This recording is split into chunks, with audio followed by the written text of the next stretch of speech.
Scenes of deadly shootings and disturbing massacres are sadly becoming an all too familiar sight in Detroit and other cities, and too many times kids are the innocent victims. Experts say gun violence is an epidemic, and now Michigan lawmakers are taking a new approach to crack down on these crimes. A new bill is making its way through the state legislature. While it does not restrict guns or the ability to buy firearms, it does increase penalties in certain cases. 7 Action News reporter Jim Kirchner gives us a closer look at the legislation that's gaining bipartisan support. Detroit has the most drive-by shootings and targeted shootings where kids become innocent victims. But this effort didn't start here. Right now in the city of Flint, we have a lot of drive-by shootings. In October of 2020, 3-year-old Messiah Williams was killed while inside a Flint house. Justice for Messiah on Facebook has turned into legislation in Lansing. Messiah family was one of the families that reached out to me as a legislator and said, hey, what can we do to make sure that no other family has to go through this? House Bill 5027 and other related bills would bring new expanded penalties for anyone who fires a gun into a house, a building, whether it has people inside or not. 10 years in prison. A child inside, shot and injured. 30 years in prison.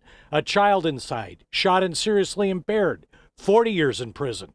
A child shot and killed. Life in prison without parole. Criminals talk and the streets talk, and this bill is going to get the streets talking about, hey, maybe it's not worth it. He's the Republican chairman of the House Judiciary Committee and supports this. Right? So does Republican Macomb County Prosecutor Pete Lucido, the former chair of the Senate Judiciary Committee. Why, he says, this could have a shot. How does it affect anyone other than those that are living in the houses that want to protect their children and themselves? Republicans control the state legislature. This would have to get past leaders in both chambers who have made it clear any new gun legislation is dead on arrival. But this is not about guns. It's about people. And get this. So I think Senator Shirkey should take these bills up if they pass the House. He says the House Judiciary Committee chairman needs to take the lead on this to make it happen. Only if the chairman of the judiciary would take up the bills. I wouldn't say it's only on my shoulders, but I will say that I have to take some leadership on it. We don't want to go back to the 3 strikes and you're out, mandatory maximums for everything just to get a couple good hits on social media. So what I'm trying to do is thread a needle.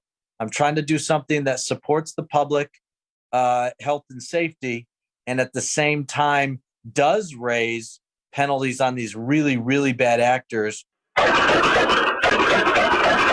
This video shows how these shootings have become an epidemic. Last week, this gunman shooting into a house, police said, had 5 adults and 3 children on Detroit's west side. Last month, 11-year-old Shania Pugh was shot while having a sleepover inside a house on Detroit's east side. So we're talking about 40 years. I say life.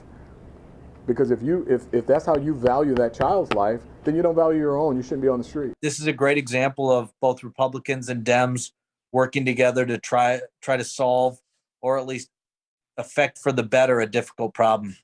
Committee chairman says he will hold another hearing on this and move this forward in the weeks ahead.